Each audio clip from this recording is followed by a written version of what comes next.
What's up, folks? I'm Dan, and welcome to I've Been Meaning to Read That, the show where I read books out loud that I've been meaning to read. Let's go.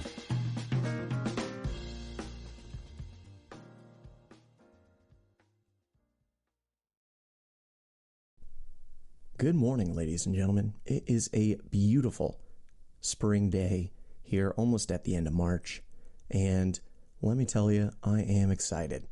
I've got the day off to finalize grades for my students for the third quarter.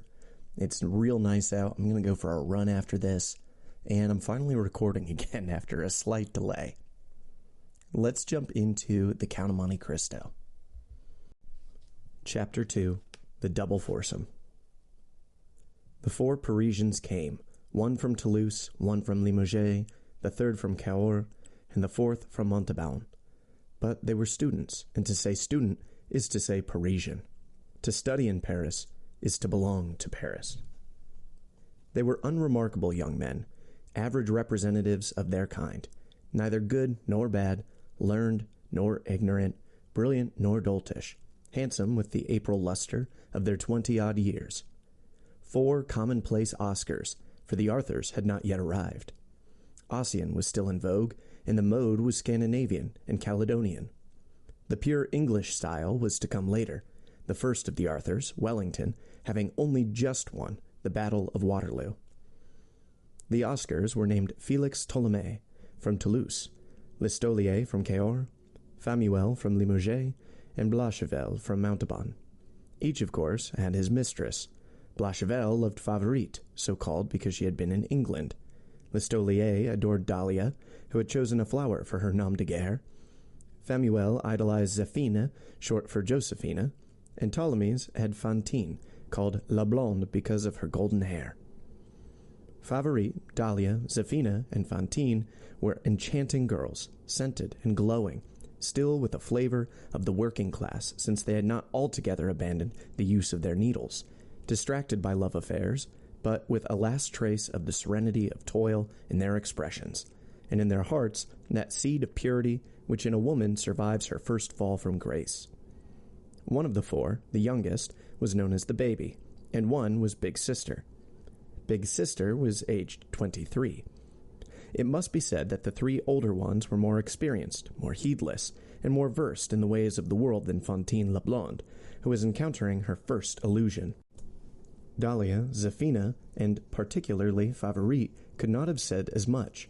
There had already been more than one episode in the tale of their love affairs, and the Adolphe of Chapter 1 had become the Alphonse of Chapter 2 and the Gustave of Chapter 3. Poverty and coquetry are faithful counselors.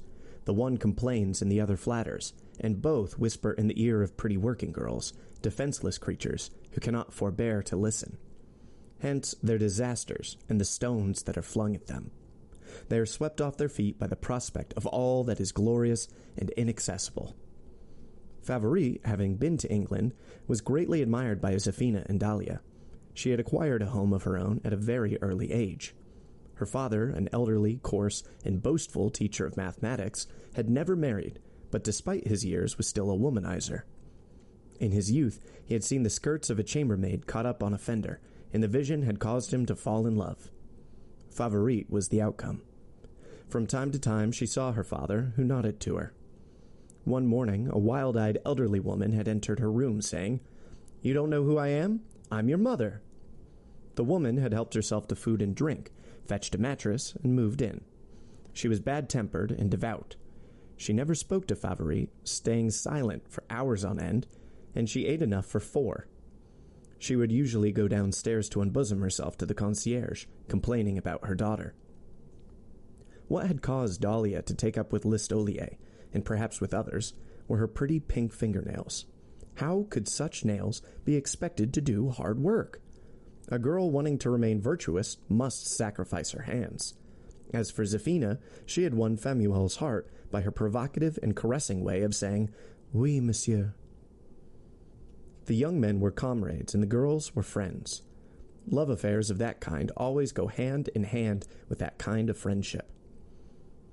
Virtue and philosophy are separate things, the proof of which is that, making due allowance for these irregular arrangements, Favourite, Zéphine, and Dahlia were philosophical, whereas Fantine was virtuous. Virtuous, you may ask, but what of Ptolemy's? Solomon would reply that love is a part of virtue. We will merely say that Fantine's was her first and only love, and she was wholly faithful. She was the only one of the 4 girls whom only one person addressed with the familiar tu. She was one of those beings hatched, as it were, in the bosom of the people. Sprung from the nethermost depths of society, she bore the stigma of anonymity and the unknown. She had been born at Montreuil-sur-Mer, but nothing was known of her parents. She was called Fantine because she had never been called anything else. At the time of her birth, the Directory had been in power. She could have no family name, since she had no family, and no baptismal name, since at that time there had been no church. She was called by the name bestowed on her by some passer-by who had seen her running barefoot in the streets, and she accepted it as she accepted the raindrops when they fell. La Petite Fantine, and that was all anyone knew about her. At the age of 10, she had left the town and gone into service with a farming family in the neighborhood. At 15, she had gone to Paris to seek her fortune. She was beautiful and had stayed pure as long as she could, a beautiful blonde with fine teeth. Gold and pearls were her dowry, but the gold was on her head and the pearls were in her mouth. She worked in order to live, and presently fell in love, also in order to live, for the heart too has its hunger. She fell in love with Ptolemy's. For him it was a passing affair, for her the love of her life. The streets of the Latin Quarter, swarming with students and grisettes, saw the beginning of the dream. In that maze on the hill of the Pantheon, where so many knots had been tied and loosed, she fled for a long time to escape from Ptolemy's, but always in such a fashion as to meet him again. There is a way of running which resembles pursuit. And so it happened. Ptolemy's, being the liveliest, was the guiding spirit of the small group formed by Blachevelle, Listolier, Famuel, and himself. He was an older student in the classic style. He was rich, with an income of 4,000 francs, a matter of awestruck report on the Montagne Sainte-Geneviève. He was a 30-year-old, ill-preserved rake, wrinkled and gap-toothed, with a bald patch of which he said unrepining, "Tonsured at 30, on one's knees at 40. He had a poor digestion and a weakness in one eye, but his youth in its passing heightened his gaiety, replacing teeth with mockery, hair with lightheartedness, health with irony, and adding a twinkle to the rheumy eye. He flourished in dilapidation. Youth, retreating in good order, did so with laughter and high spirits. He had had a play refused by the Theatre de Vaudeville, and now and then wrote indifferent verse. Moreover, he was superiorly skeptical of all things, which lent him great authority with lesser souls. In short, balding and ironical, he was the leader.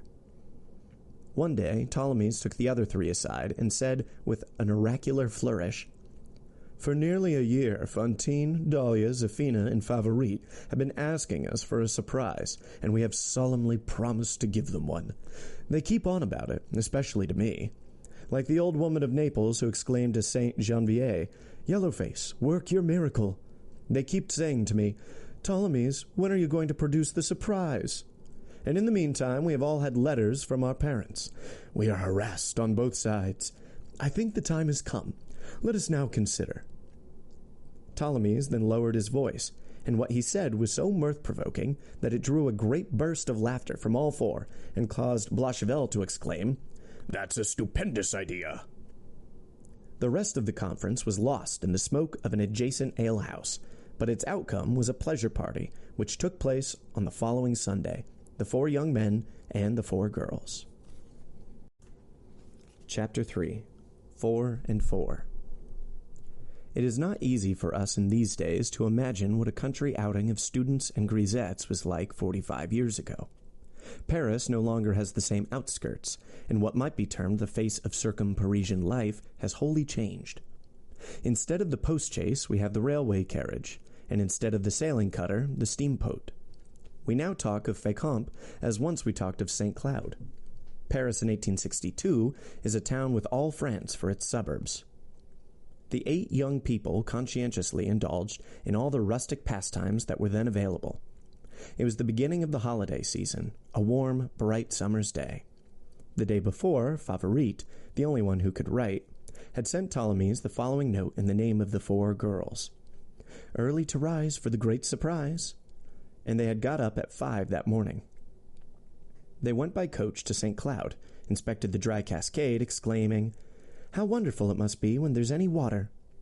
They breakfasted at the Tête Noire, had fun tossing quoits by the big pond, climbed up to the lantern of Diogenes, bet macarons on the gambling wheel on the Pont de Sèvres, picked bunches of flowers at Puteaux, and bought cream puffs at Neuilly, ate apple turnovers everywhere, and were entirely happy. The girls laughed and twittered like uncaged birds, now and then administering reproving taps to their young men. It was the morning intoxication of life, the unforgettable years, the trembling of the dragonfly's wing. Can you not remember it? Have you never walked through undergrowth thrusting the branches aside to protect the delightful head behind you, or slid down a damp slope with a girl clinging to your hand and protesting, "Heavens, my new boots!" Let it be said that not even this trifling vexation troubled that happy company, although Favourite had said maternally when they set out, "There are slugs on the paths. It's a sign of rain, my dears." All 4 girls were so enchantingly pretty. An elderly poet, seeing them go by under the chestnut trees of St. Cloud at 6 that morning, exclaimed, "There's one too many," having in mind the 3 graces. Favourite, the friend of Blachevelle and the eldest, being 23, ran ahead under the branches, jumping ditches, skipping over bushes, leading the dance with the nimbleness of a dryad. Zéphina and Dahlia, whose looks were in some sort complementary, each enhancing the other, stayed close together, partly from coquetry and partly from friendship, and adopted English mannerisms. Melancholy was in vogue for women, as Byronism was later for men, and feminine hair was beginning to be only loosely curled. Zéphina and Dahlia wore theirs in tight rolls. Listolier and Famuel, engaged in discussing their university professors, were describing to Fantine the dispute then in progress between Monsieur Delvincourt and Monsieur Blondeau, both of the faculty of law. Blachevelle was looking as though he had been expressly created for the purpose of carrying Favourite's shawl on Sundays. Ptolemies, following behind, was still in charge. He was merry, but his leadership made itself felt. There was authority in his good humor. His most notable garment was a pair of baggy Nanking trousers, elephant legs as they were called, with understraps of copper mesh. He was carrying a handsome rattan cane, and, since his audacity was boundless, he had in his mouth a strange object called a cigar. Nothing being sacred to him, he had taken up smoking. "Ptolemies is extraordinary," the others said in awe. "Those trousers!" As for Fantine, she was happiness itself. Those beautiful white teeth had evidently been intended most especially for laughter. She carried in her hand, more often than she wore it on her head, a straw bonnet with long white ribbons, and her thick golden locks, which so easily broke loose and were always having to be pinned up, might have been those of Galatea fleeing under the willows. Her lips were parted in delight. The corners of her mouth, sensually upturned like an antique mask of Aragon, seemed to invite some bold advance, but long eyelashes cast their discreet downward shadow over this wantonness, as though to call it to order. Her clothing had a quality of song and flame. She was wearing a mauve dress of the gauzy material made in Barège, with bronze leather bootees whose crossed laces disclosed white open-work stockings, and with a muslin bodice from Marseille of which the name Canezou, a corruption of the words quinze au, as pronounced on the Canebière, denotes high summer in the warm south. The other 3, less diffident, wore frankly low-necked dresses which, under their flowered hats, were both charming and provocative. But compared with this daring display, Fantine's Canezou, with its transparencies, its indiscretion and reticence, at once concealing and revealing, was a piquant triumph of modesty. And it may well be that the famous court of love presided over by the Vicomtesse de Sète, with her sea-green eyes, would have awarded it the prize for coquetry, despite its intended restraint. What is most innocent is sometimes most calculating. These things happen. Glowing of face and delicate in profile, eyes of deep blue with heavy lids, small arched feet, and admirably turned wrists and ankles, white skin with here and there an azure tracery of veins, firm, youthful cheeks, the sturdy, supple neck of an Aegean Juno, and shoulders such as Cousteau might have modeled, with an enticing hollow between them, visible through the gauze. Such was Fantine, gaiety sobered by thoughtfulness, sculptural, exquisite, a statue to be guessed at beneath her draperies, and a soul contained in the statue. She was beautiful without being too aware of it. Those rare observers, the worshippers of the beautiful, who measure all things against perfection, would have discerned in this little working girl, under her Parisian fripperies, a hint of antique harmony. The daughter of the shadows had breeding. She was graced with the two orders of beauty, style and rhythm. Style is the form of the ideal. Rhythm is its movement. We have said of Fantine that she was happiness itself, but she was also modesty. What the close observer might have perceived beneath the intoxication of youth, summer, and a love affair was an unconquerable reserve. She was always a little taken aback, and it is this innocent dismay which distinguishes Psyche from Venus. Her long, slender fingers were those of a vestal stirring the ash beneath the sacred flame with a rod of gold. Although, alas, she would have refused Ptolemy's nothing, her expression in repose was above all virginal. A sort of dignity, earnest and almost austere, would at moments take possession of it, and it was strongly disconcerting to see her gaiety thus eclipsed in an abrupt withdrawal. In those moments of swift and sometimes emphatic gravity, she was like a disdainful goddess. Her forehead, nose, and chin presented that balance of line, very different from the balance of proportion, which constitutes the harmony of a face. And in the eloquent interval separating the base of her nose from her upper lip, she had that charming and scarcely perceptible fold which is the mysterious token of chastity, and which caused Barbarossa to fall in love with the Diana found in the ruins of Iconium. Love, let us agree, may be a fault. Fantine's was the innocence that rides above it. End of Chapter 3. Chapter 4. Ptolemais sings a Spanish song. That day was flooded from beginning to end with sunshine. All nature seemed on holiday. Scent rose up from the lawns of St. Cloud. Leaves and branches fluttered in the river breeze. Bees pillaged the clover. A riot of butterflies hovered over jasmine, milfoil, and wild oats, and the King of France's noble park was occupied by a host of vagabonds, the birds.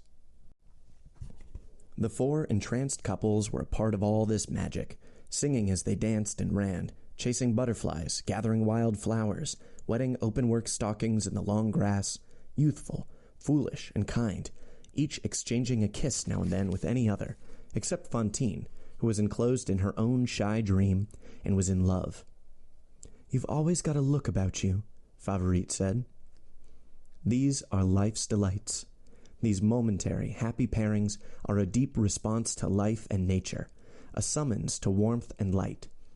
There must once have been a good fairy who ordered the fields and trees expressly for young hearts, and thanks to her we have the eternal École Buissonnière, that school for lovers, under the sky which will endure as long as there are trees and novices. Hence the popularity of spring among thinkers. Nobleman and shop-boy, peer and peasant, the people of the court and the people of the town, all are under the spell of that good fairy.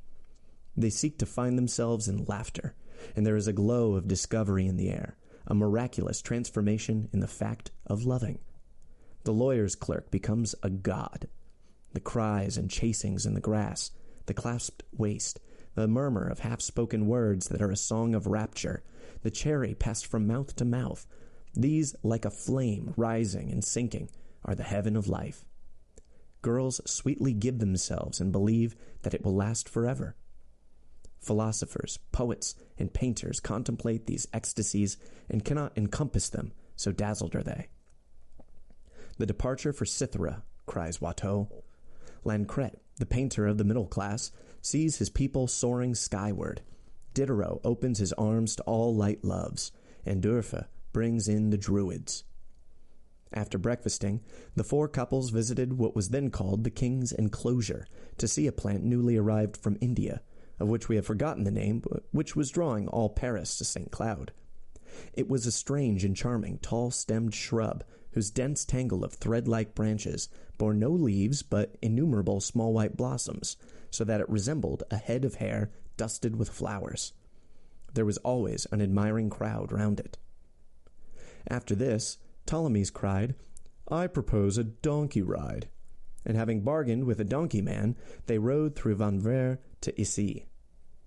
At Issy, an incident occurred. The park, now part of the Bien National, which at that time was owned by the army caterer Bourgeon, happened to be open. They went in through the wrought iron gates and, after inspecting the statue of the anchorite in his grotto, ventured upon the mysteries of the famous Hall of Mirrors, whose wanton distortions were worthy of a satyr become millionaire, or a Touqueret turned into Priapus.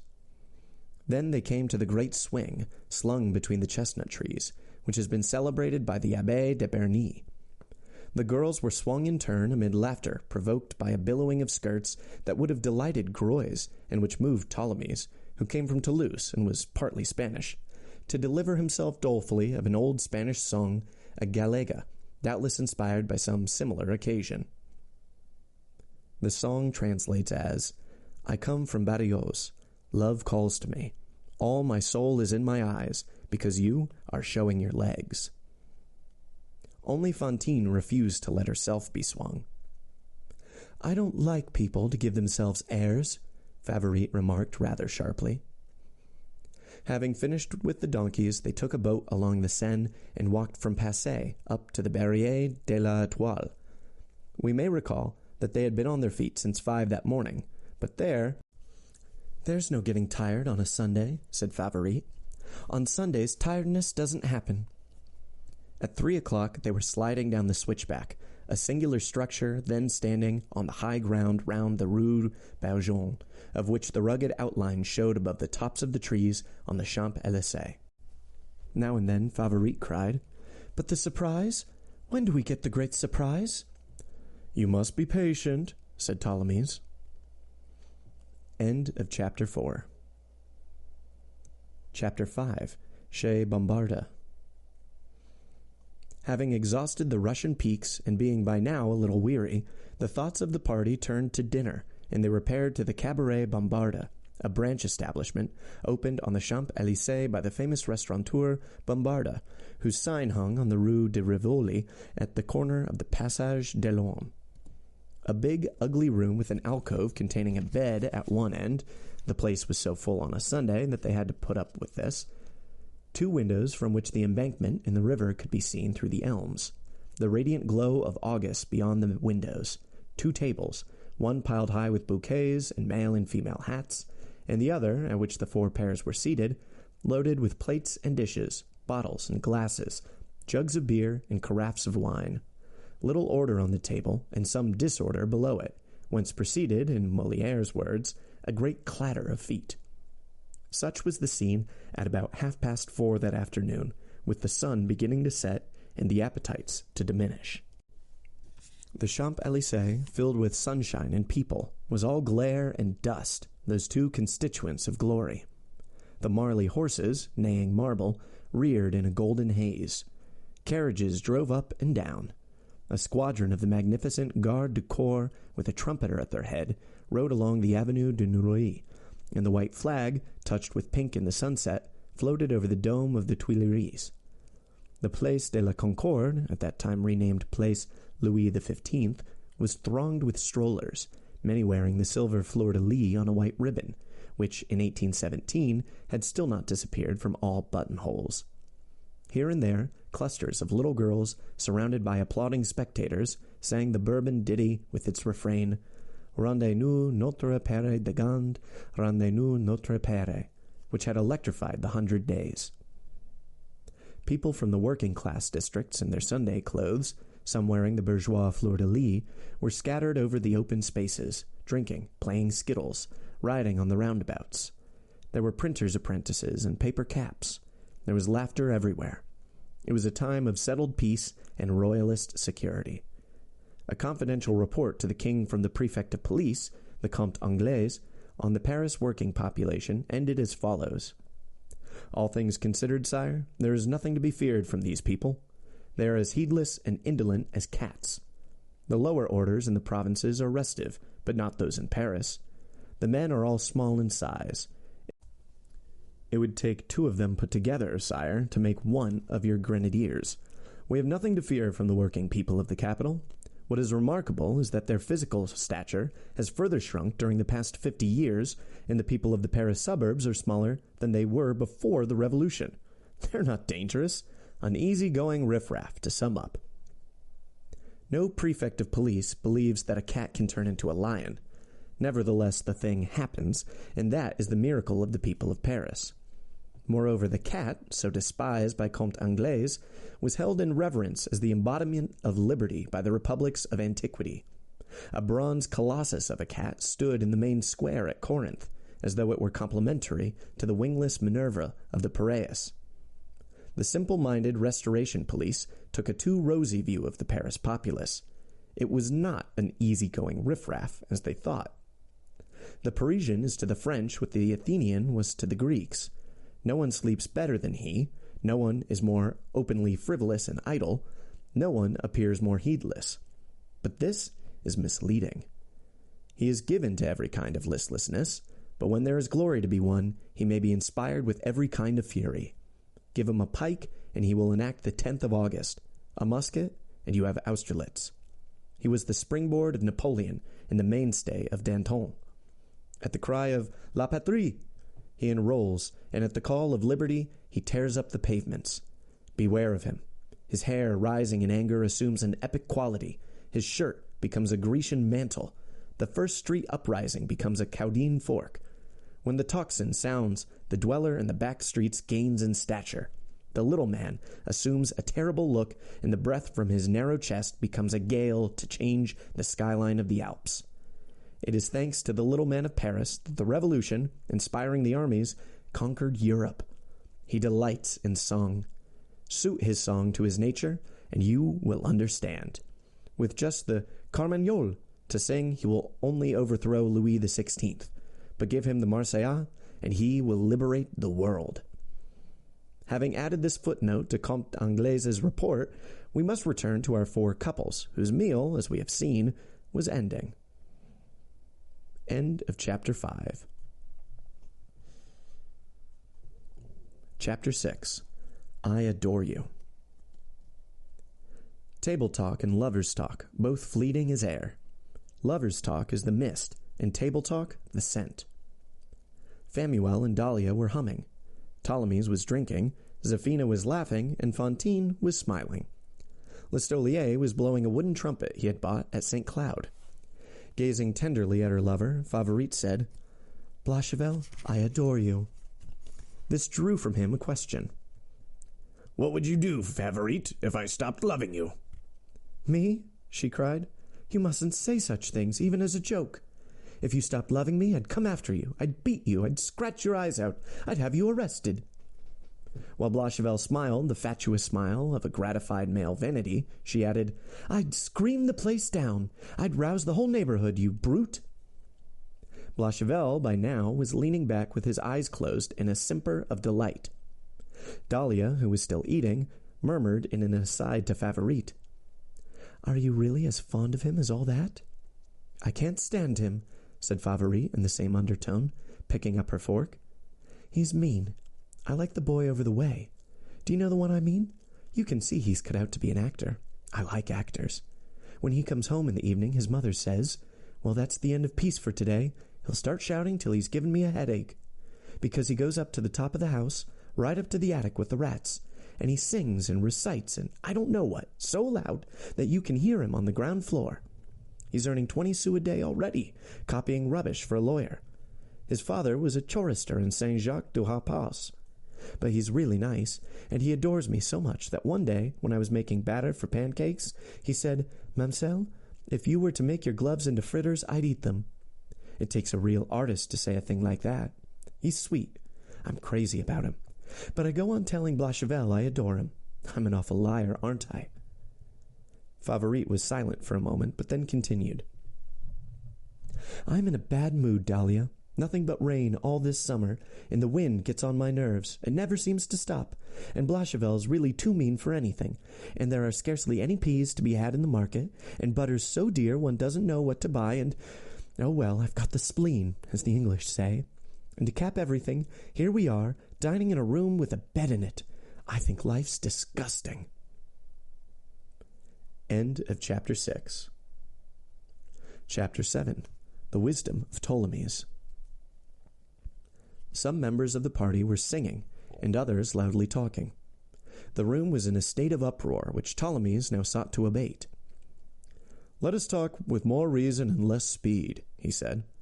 "We must think if we wish to shine. Blurted conversation is an expensive spirit. Flowing beer gathers no head. Let us not be hasty, gentlemen, but mingle dignity with revelry, deliberation with appetite. Festina lente. Let us take a lesson from the spring. If it comes too soon, it burns itself out. That is to say, it freezes. Its excess of zeal destroys the peaches and apricots, and excess of zeal kills elegance and a good dinner. In this manner, Grimaud de la Reynière, the gourmet, was on the side of Talleyrand. Surtout, messieurs, pas trop de zèle." There was a chorus of protest from his audience. "Leave us alone, Ptolemies," said Blachevel. "Down with the tyrant," cried Famuel. "It's Sunday." "And we're all sober," said Listolier. "My dear Ptolemies," said Blachevel, "observe my state of calm." "You are the very Marquis of Calm," said Ptolemies. The Marquis of Montcalm was a prominent monarchist of the period. The pun, indifferent though it was, had the effect of a stone dropped into a pool. The frogs fell silent. "Take comfort, my friends," said Ptolemies in the cool tone of a leader reasserting his authority. "Do not be too much impressed by a jest let fall in passing. Such trifles fallen from heaven are not necessarily deserving of respect. Puns are the droppings of the spirit in its flight. They may fall anywhere, and the spirit, having voided itself of a flippancy, rises into the blue. A white splash on a rock does not prevent the eagle from soaring. Not that I am a despiser of puns. I give them the credit they deserve, but no more. The loftiest spirits in mankind, and perhaps beyond mankind, the most illustrious and delightful, have had resort to the play on words. Jesus made a pun about Peter, the rock. Moses made a pun about Isaac, Aeschylus about Polynices, Cleopatra about Octavius. And we may note that without Cleopatra's pun, made before the Battle of Actium, no one would remember the town of Torina, whose name is derived from a Greek word meaning a wooden spoon. But having conceded all this, let me return to my original matter. I repeat, dear brothers and sisters, pas de zèle. No clamor, no excess, even of gaiety, wit, and merriment. Hear me, for I have the prudence of Amphiaraus and the baldness of Caesar. There must be a limit even to riddle-making, modus in rebus, and even to dining. Ladies, you like apple turnovers, but you must not overindulge in them. Art and good sense must play their part, even in the eating of apple turnovers. Gluttony punishes the glutton. Indigestion was designed by God to impose morality on stomachs. And remember this, each of our passions, even that of love, has a stomach that must not be surfeited. We must write finis to all things at the proper time. Exercise restraint when desire is still urgent. Lock the door on appetite. Put fantasy in the stocks and ourselves under arrest. The wise man is he who knows when the moment has come.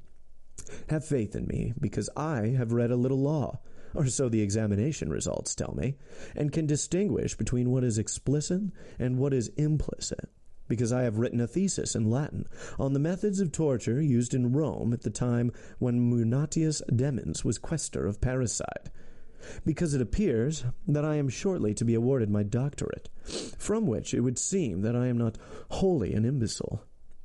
I urge you to be moderate in your desires, and as surely as my name is Felix Ptolemies, this is wise counsel. Happy is he who, when the hour strikes, takes the heroic course and abdicates, like Sulla or Origen. Favourite had been listening with profound attention. "Felix," she said, "such a lovely name. It's Latin. It means happy." "My brothers and sisters, Ptolemy's continued. Do you wish to escape the pricks of desire, to dispense with the nuptial couch and defy love? It is easily done, and this is the precaution. Lemonade and hard labor. You must exhaust yourselves in sleepless toil, drink tisanes of herbs and flowers, so limit your diet that you nearly starve, wear a hair shirt, and take cold baths. I'd sooner have a woman, said Listolier. Woman? Exclaimed Ptolemy's. Beware of woman. Woe to him who trusts himself to her inconstant heart. Woman is perfidious and devious. She hates the serpent as a professional rival. The serpent is in the house across the way. Ptolemy's, you're drunk, cried Blachevelle. Perhaps I am. Then at least be cheerful. Very well. And filling his glass, Ptolemy's got to his feet. To the glory of wine, nuncta Bacche canem. Forgive me, ladies, that's Spanish. The measure of a people is the measure of their wine. The arroba of Castile holds 16 liters, the Cantaro of Alicante 12, the Almuda of the Canaries 25, the Quatrin of the Balearics 26, and the jackboot of Tsar Peter 30. All honor to the great Tsar, and to his boot, which was greater still.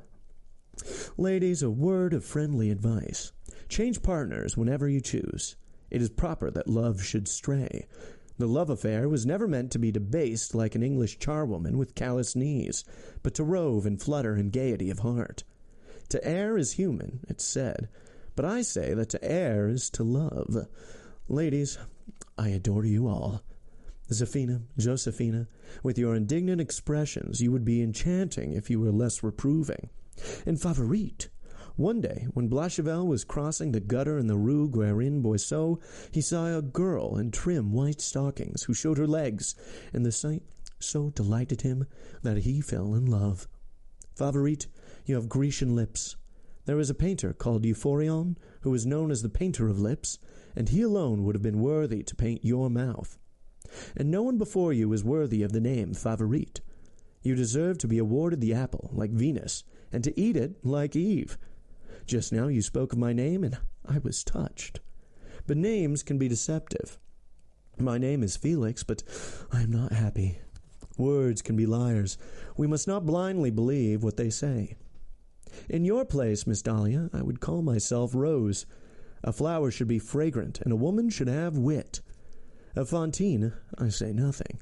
She is a dreamer, a sensitive soul, a wraith shaped like a nymph with the downcast eyes of a nun, who has drifted into the life of a grisette, but takes refuge in illusion.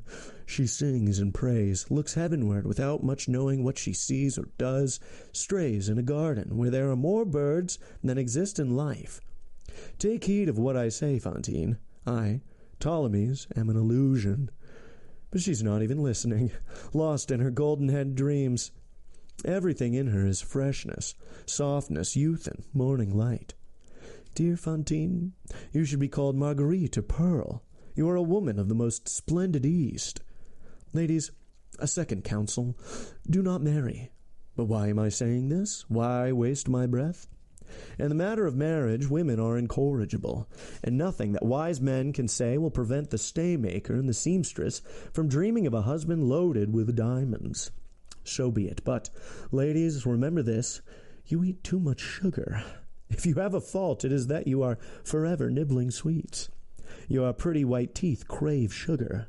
But you must bear in mind that sugar is a salt. All salts are desiccating, and sugar is the most desiccating of all. It heightens the rush of blood through the veins, leading to coagulation, to tubercles in the lungs, to death.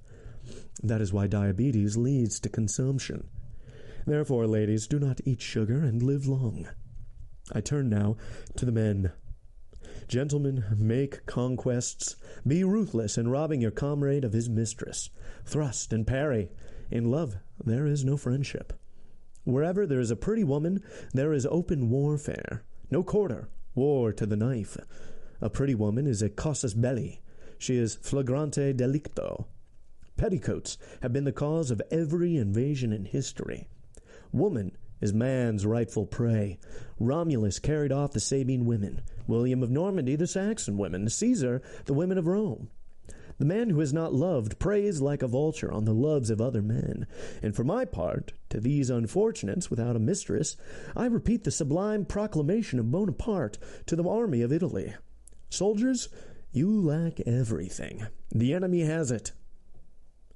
Ptolemy's here paused for breath, and Blachevelle, supported by Listolier and Famuel, broke into a nonsense song, a topical catch with more rhyme than reason, of the kind that springs up amid tobacco smoke and is as swiftly blown away.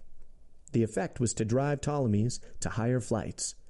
Draining his glass, he refilled it and concluded his discourse as follows. Down with wisdom. Forget everything I have said. Let us be neither prudish nor prudent. I drink to merriment. Let us be merry and end our course on law with folly and with food, indigestion and the digest, Justinian the male principle, and festivity the female.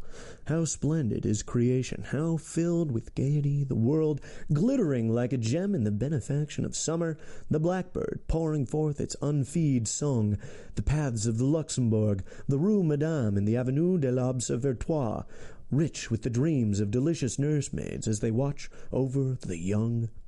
I would delight in the South American pampas if I had not the arcades of the Odeon. My soul flies out to virgin forests and savannas.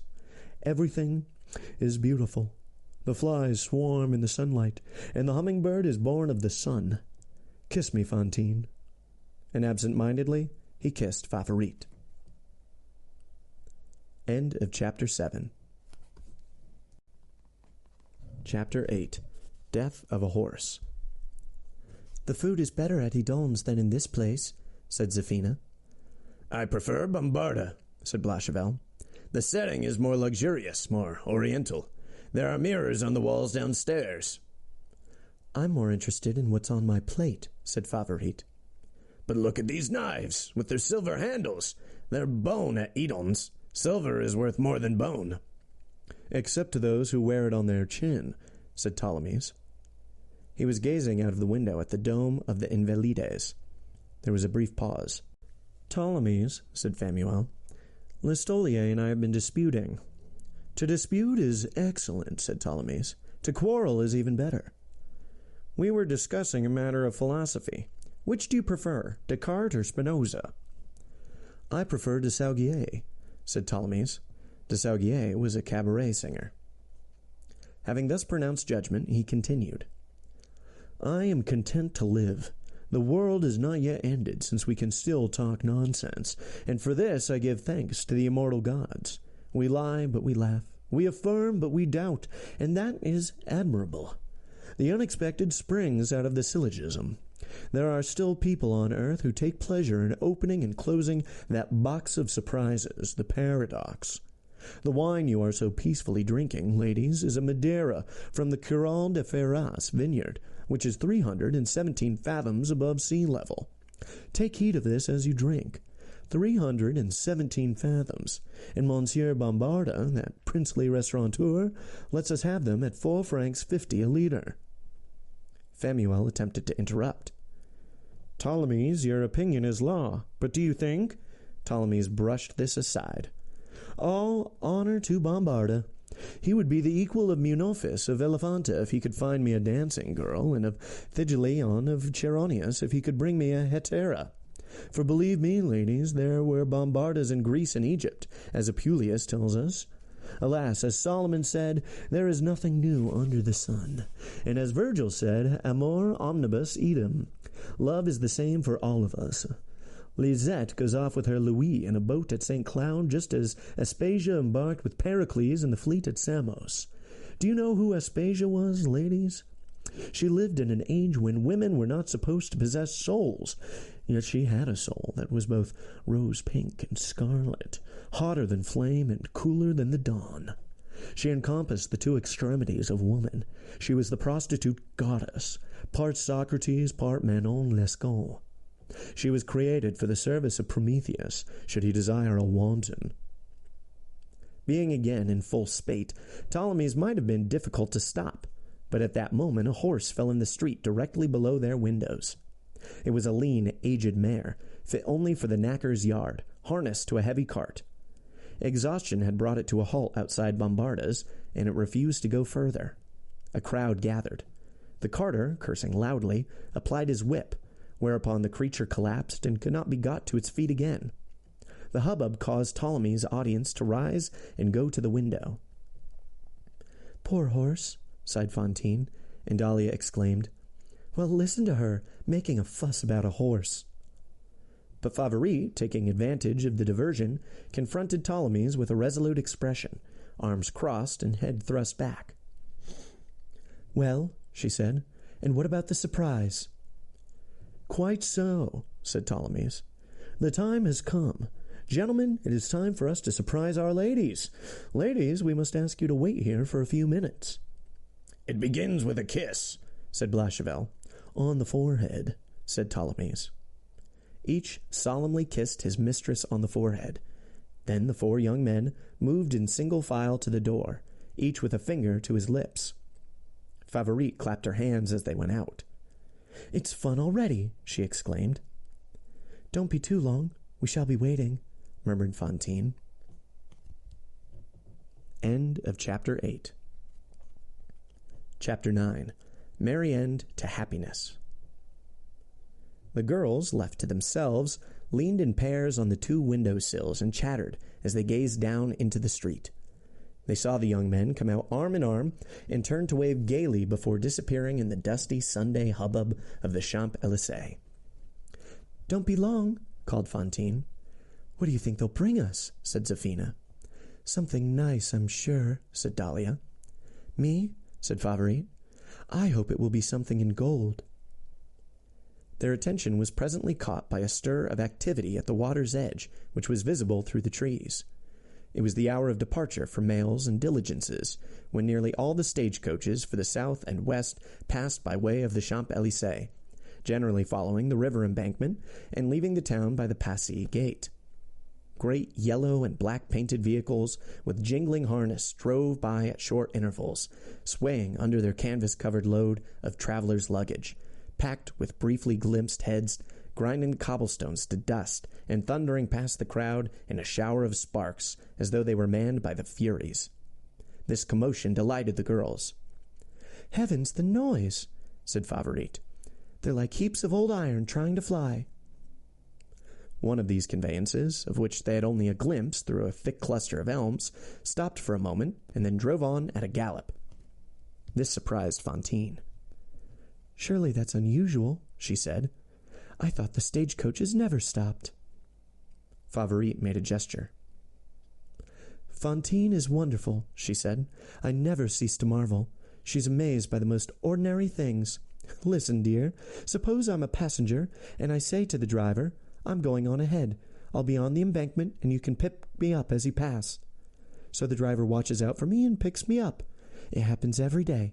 My love, you know nothing of life." Some time passed in chatter of this kind, and presently a thought struck Favourite. "Well," she said, "what about this surprise?" "Yes," said Dahlia, "the great surprise." "They're being very slow," sighed Fantine. As she finished sighing, the waiter who had served their meal entered. He had something that looked like a letter in his hand. "What's that?" asked Favourite. "It was left behind by the gentleman, to be handed to the ladies." "Then why didn't you bring it to us at once?" Favourite snatched it from him, and found that it was indeed a sealed letter. "There's no address," she said, "but this is what was written outside. Here is the surprise." She hurriedly broke the seal, unfolded the sheet, and read aloud. She was the one who could read. "Beloved mistresses, be it known to you that we have parents. The word is one that means little to you, but in the simple and honorable definition of the Code Civil, it means fathers and mothers. And they are distressed, these excellent old people. They want us back. They call us prodigals and promise to kill the fatted calf upon our return. Being dutiful, we obey. When you read these lines, 5 fiery horses will be taking us home to our papas and mammas. We are clearing out, going, gone, taking flight on the arms and wings of Lafitte and Caillard, those worthy coach proprietors. The Toulouse coach is rescuing us from the primrose path which is yourselves, sweet loves. We are returning to the ways of society, duty, and good behavior at a steady trot of 3 leagues an hour. Our country requires that, like everyone else, we should become prefects, fathers of families, rural guards, and counselors of state. Honor us for our self-sacrifice. Weep for us a little, and speedily replace us. If this letter rends your hearts, treat it in a like fashion. Adieu. For nearly 2 years we have made you happy. Do not bear us ill will. Signed, Blachevelle, Famuel, Listolier, and Felix Ptolemies. P.S. The dinner is paid for. The 4 girls gazed at one another. Favourite was the first to break the silence. "All the same," she said, "it's a good joke." "It's very funny," said Zefina. "I'm sure it was Blachevelle's idea," said Favourite. "It makes me quite in love with him. No sooner lost than loved. That's how things are." "No," said Dahlia. "It was Ptolemy's idea. It's typical." "In that case," said Favourite, "down with Blachevelle and long live Ptolemies." "Long live Ptolemies," cried Dahlia and Zefina, and burst out laughing. Fantine joined in the laughter, but when, an hour later, she was back in her room, she wept bitterly. It was her first love, as we have said. She had given herself to Ptolemies as to a husband, and the poor girl had a child. End of Book 3. And cut. That's a wrap, folks. Thanks for listening to today's episode of I've Been Meaning to Read That, with me, your host, Dan. If you want to learn more about the show, you can follow us on Instagram at Meaning to Read and TikTok at I've Been Meaning. If you want to support the show to help keep it going, you can find me on Venmo at Dingus Donut, DINGUSDONUT. Supporters get a shout-out on the show, and even more important, get to vote on the next book that we read. No matter what, I'll see you for our next episode. Until then, read those books you've been meaning to read, and have a lovely, lovely day.